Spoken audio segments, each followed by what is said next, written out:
देखिए आज हम लोग पढ़ेंगे वृत्त से संबंधित क्षेत्रफल। तो ये आपको बताए थे कि वृत्त किसे कहते हैं, वृत्त किसे कहते हैं।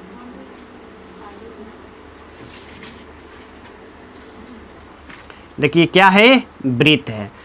तो इस वृत्त के इसको क्या बोलते हैं, इसे केंद्र बोलते हैं और इसको क्या बोलते हैं, इस लाइन को परिधि बोलते हैं। नहीं, क्या बोलते हैं, परिधि बोलते हैं।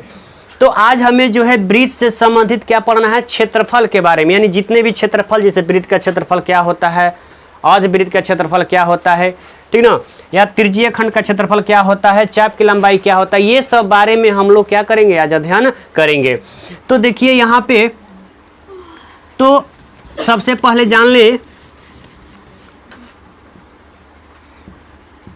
वृत्त का क्षेत्रफल, वृत्त का क्षेत्रफल क्या होता है। तो वृत्त का क्षेत्रफल तो आप लोग जानते हैं ना, क्या होता है, क्या होता है, पाई आर स्क्वायर होता है। क्या होता है, पाई आर स्क्वायर होता है, जहां पाई का मान क्या होता है, 22/7 होता है। तो जानते हैं भली भांति। उसके बाद देखिएगा त्रिज्यीय खंड, आखिर त्रिज्यीय खंड क्या होता है। तो देखिए त्रिज्यीय खंड क्या होता है, जैसे कि एक वृत्त लिए और उस वृत्त में आपको पता है कि क्या है, अनगिनत क्या है, त्रिज्या है। क्या है, अनगिनत त्रिज्या है। एक वृत्त में कितने त्रिज्या होते हैं, अनगिनत है ना, यानी इसको हम लोग गिन नहीं सकते हैं। तो कह रहा है कि त्रिज्यीय खंड यानी त्रिज्या के द्वारा, एक वृत्त में जो है दो त्रिज्या द्वारा कटे हुए भाग को क्या कहेंगे, त्रिज्यीय खंड कहेंगे। देखिए यहाँ पे ये त्रिज्या, ये एक हुआ, ये क्या हुआ, दूसरा त्रिज्या हुआ। इस त्रिज्या, इस वृत्त का ये कटा हुआ भाग है ना, तो जो कटा हुआ भाग है इसी को क्या बोलेंगे, इसको क्या बोलिएगा, इसको बोलेंगे त्रिज्या खंड बोलेंगे। तो जब इसको त्रिज्या खंड बोलिएगा तो ऊपर वाले भाग को क्या बोलिएगा, इसको भी त्रिज्या खंड कहेंगे। नहीं, इसको भी क्या कहेंगे, त्रिज्या खंड कहेंगे। लेकिन नीचे वाले को क्या कहेंगे, लघु त्रिज्या खंड कहेंगे, और ऊपर वाले को क्या कहेंगे, दीर्घ त्रिज्या खंड कहेंगे। देखिएगा चाप, चाप के बारे में जान लीजिए क्या होता है। चाप किसे कहते हैं जे, देखिए इसको क्या बोलते हैं, ये जो है ये क्या है, ये परिधि है ना, यानी एक तरह से क्या है, रास्ता है, एक तरह से वृत्त का क्या है, भाग है। व्यास नहीं, भाग है, ये वृत्त का पार्ट है। तो देखिए ये यहाँ से हमने क्या किया, ए बाबू, यहाँ से हमने काट दिया। क्या किया, काट दिया, यानी जो काटा हुआ भाग है उसी को हम लोग क्या कहेंगे, चाप कहेंगे। क्या कहेंगे, चाप कहेंगे। क्या कहेंगे, चाप। ये क्या है, आलू चाप, हाँ, वृत्त का चाप ना, यानी वृत्त में से काटेंगे तो क्या हो जाएगा, चाप हो जाएगा। यानी ए बी बराबर क्या हो जाएगा, चाप, चाप है ना, ए बी बराबर क्या है, चाप है। ये क्या है, ए बी, चाप है। यानी वृत्त के कटे हुए भाग को क्या कहते हैं, चाप कहते हैं ना। वृत्त के पथ के कटे हुए भाग को क्या कहेंगे, चाप कहेंगे। देखिएगा ये वृत्त है, क्या है, वृत्त है। यानी अब हमें जो है त्रिज्यीय खंड का क्षेत्रफल, यानी हमें जो है त्रिज्यीय खंड का क्षेत्रफल जो है ज्ञात करना है। तो कैसे हम लोग जो है त्रिज्यीय खंड का क्षेत्रफल ज्ञात करेंगे, आइए जानते हैं। तो ये केंद्र है और केंद्र से परिधि के बीच की दूरी को क्या बोलते हैं, त्रिज्या बोलते हैं, और इसको भी क्या बोलेंगे, त्रिज्या बोलेंगे। तो यहाँ पे कितना डिग्री कोण बनाएगा, थीटा डिग्री। कितना डिग्री, थीटा ना, कितना डिग्री, थीटा डिग्री।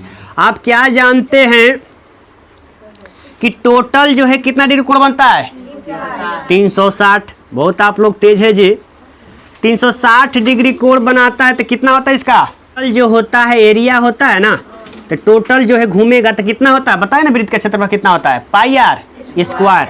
यानी 360 डिग्री होता है तो कितना होता है, पाई आर स्क्वायर एरिया होता है।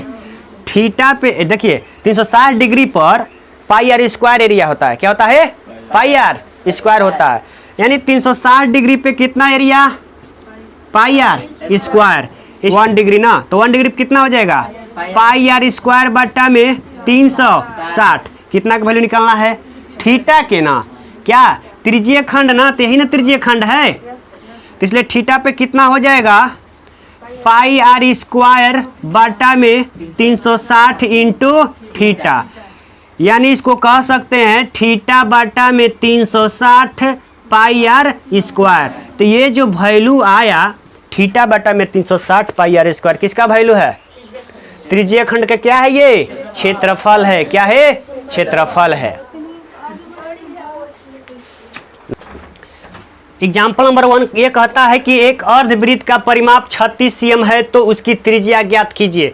तो देखिए यहाँ पे जो है आपको बनाने की भी जरूरत नहीं है।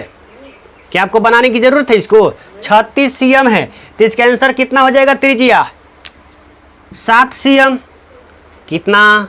7 cm। कैसे? तो देखिएगा ऐसे आपको बताए थे बाबू कि अर्धवृत्त की ही ना, अर्धवृत्त की परिधि कितना दिया है? 36 cm। तो बताइए आपको बताया है कि अर्धवृत्त की जो परिधि होती है कितना होता है? 36 r बटा में 7 बराबर 36। 36 कैंसिल हो जाएगा, r बराबर कितना हो जाएगा? 7 cm। तो जब आपको ये क्वेश्चन मिलेगा तो क्या आप इतना बनाइएगा? नहीं ना। देखिए 36 दिया है तो आंसर क्या मारेंगे? 7। 72 देगा तो 14। कितना हो जाएगा? 14 हो जाएगा। यानी जितना रहेगा उसमें गुना रहे उतना क्या करेंगे? गुना कर देंगे। समझ गया? नोट कीजिए। एग्जाम्पल नंबर 2 क्या कहता है कि दो वृत्त के क्षेत्रफलों के अनुपात जो है 4 अनुपात कितना दिया है? 1 दिया है।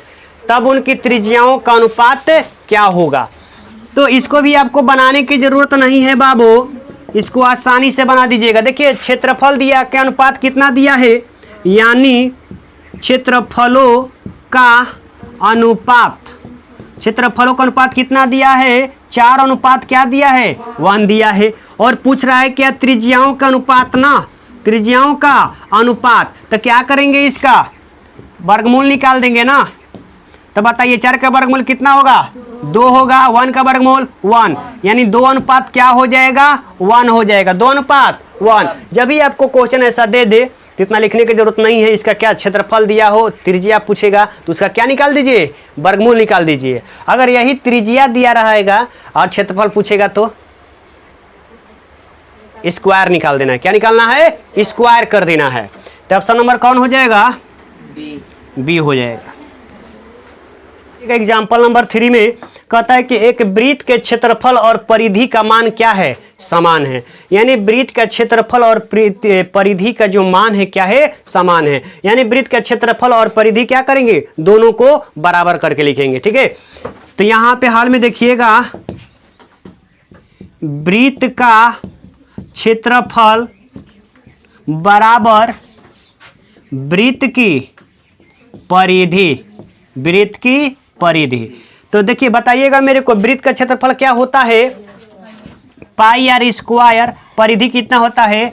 2 पाई आर होता है। 2 पाई आर होता है। देखिए यहां से पाई 2 पाई आर है, अभी पाई है, यहां भी पाई है, कैंसिल हो जाएगा।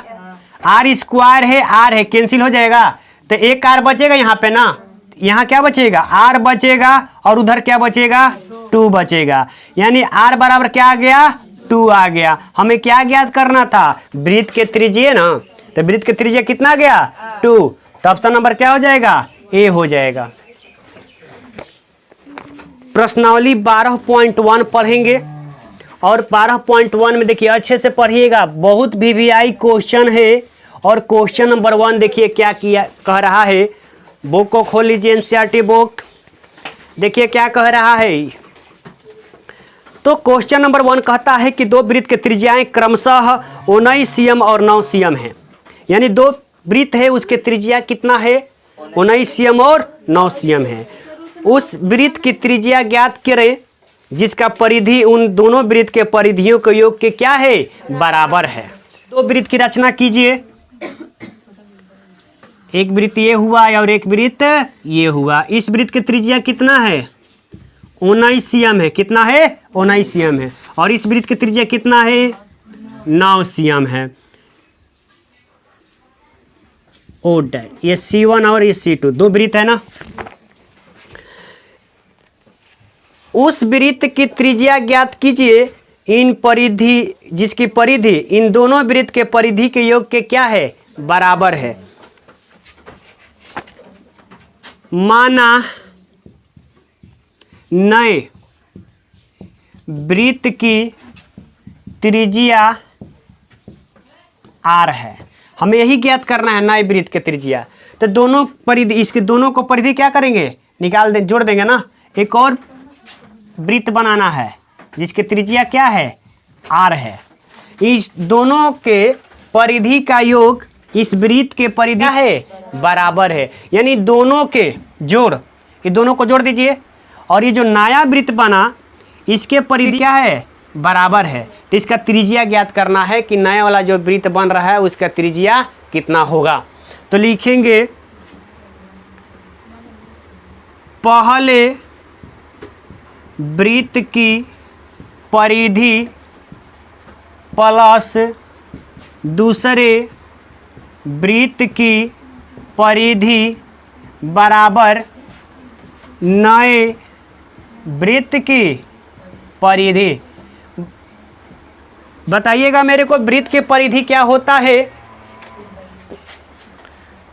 2 पाई r1, पहला है तो r1 ना, प्लस 2 पाई r2 बराबर 2 पाई r बड़ा r, क्योंकि नया वृत्त के क्या त्रिज्या लिए हैं? बड़ा r लिए हैं। ठीक है। अब बताइए मेरे को, इसमें वैल्यू पुट करेंगे। C1 का वैल्यू कितना है? R1 का वैल्यू कितना है? C1 का नहीं, R1 का। तो लिखेंगे पहले इसमें कॉमन देखिए क्या है। इसमें कॉमन क्या है? दो ही कॉमन है। 2 पाई कॉमन ले लीजिए, R1 प्लस R2 बराबर 2 पाई R। देखिए दोनों साइड में 2 पाई है। ये 2 पाई कैंसिल हो जाएगा। क्या बचेगा? R1 प्लस R2 बराबर R बचेगा ना। क्या बचेगा? R बचेगा। अब देखिएगा यहाँ पे, यहाँ से घूमते फिरते आ जाइएगा। ठीक है। रास्ते में भूख लगे तो खाना भी खा लीजिएगा। देखिए यहाँ पे R1 का वैल्यू क्या है?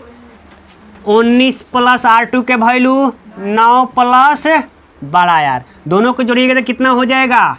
28 बराबर R। इसलिए वृत्त की, नया वृत्त बना है ना, तो नए वृत्त की त्रिज्या बराबर 28 cm आंसर। क्या हो जाएगा? 28 cm आंसर हो जाएगा। चलिए प्रश्नावली 12.2 का क्वेश्चन नंबर 2 को देखिएगा, पढ़िएगा क्या कह रहा है। एनसीईआरटी बुक खोल लीजिए, पढ़िए। कह रहा है कि दो वृत्त के त्रिज्याएं क्रमशः जो है 8 cm और 6 cm है। उस वृत्त के त्रिज्या ज्ञात कीजिए जिसका क्षेत्रफल इन दोनों वृत्त के क्षेत्रफलों के योग के क्या है? बराबर है। पहले में क्या कह रहा था कि परिधि के योग के बराबर, इसमें क्या है? क्षेत्रफल के योग के बराबर है। तो देखिए 2 के 1 में क्या करेंगे? दो वृत्त पहले बना लेंगे ना। पहला वृत्त ये हो गया।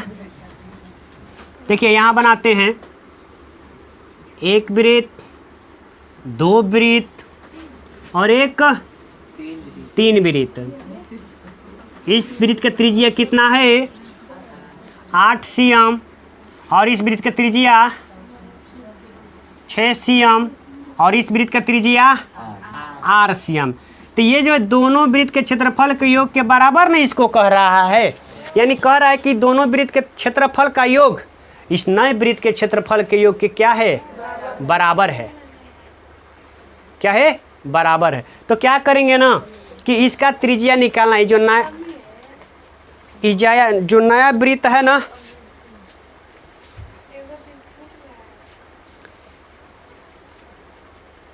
क्या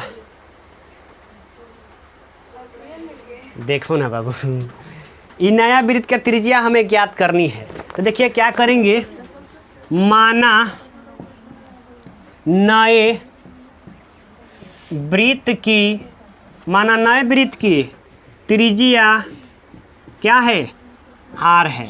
क्या है, आर है। तो जो प्रश्नानुसार क्या कह रहे हैं कि दोनों वृत्त के क्षेत्रफल निकाल करके ऐड करके बराबर में नया वाला वृत्त का क्षेत्रफल क्या करेंगे, बराबर में लिखेंगे।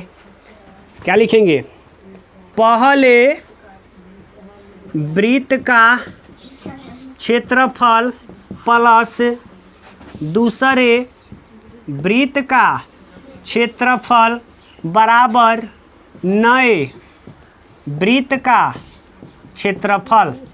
नए वृत्त का क्षेत्रफल बताइएगा। वृत्त का क्षेत्रफल क्या होता है, पाई आर स्क्वायर होता है।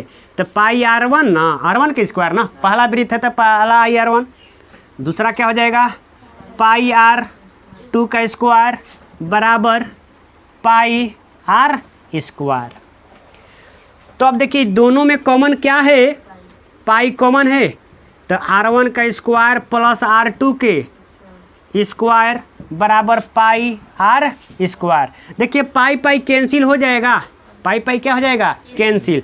R1 का वैल्यू क्या है, तो R1 का स्क्वायर, देखिए R1 का वैल्यू पुट कर दीजिए यहीं पे। R1 का वैल्यू क्या है, 8 है, यानी 8 का स्क्वायर प्लस R2 का वैल्यू 6 का स्क्वायर बराबर बड़ा R का स्क्वायर हो जाएगा। कितना हो जाएगा, 64 प्लस 36 बराबर बड़ा R स्क्वायर। देखिए यहाँ पे 36 64 को जोड़ेंगे तो क्या होगा, यानी बड़ा R का स्क्वायर बराबर 100 हो जाएगा। R बराबर क्या हो जाएगा, रूट में 100, 100 का वर्गमूल कितना होगा 10 cm, यानी त्रिज्या क्या होगा R बराबर 10 cm आंसर। यानी नए वृत्त के त्रिज्या क्या होगी 10 cm होगा। अगर आपको एक नंबर में ये बनाने को दे दे, मात्र एक नंबर के लिए ऑब्जेक्टिव में दे दे, तो क्या आप इतना बनाइएगा, नहीं। क्या कीजिएगा जी, ये दोनों को स्क्वायर करके 8 के स्क्वायर कितना हो जाएगा 64, 6 का स्क्वायर 36, दोनों के स्क्वायर करके वर्गमूल निकाल दीजिए, कितना हो जाएगा 10 cm आंसर, ठीक ना। अगर क्षेत्रफल कहेगा तो वर्गमूल निकाल देंगे, अगर परिधि दिया हो तो क्या करेंगे, जोड़ देंगे।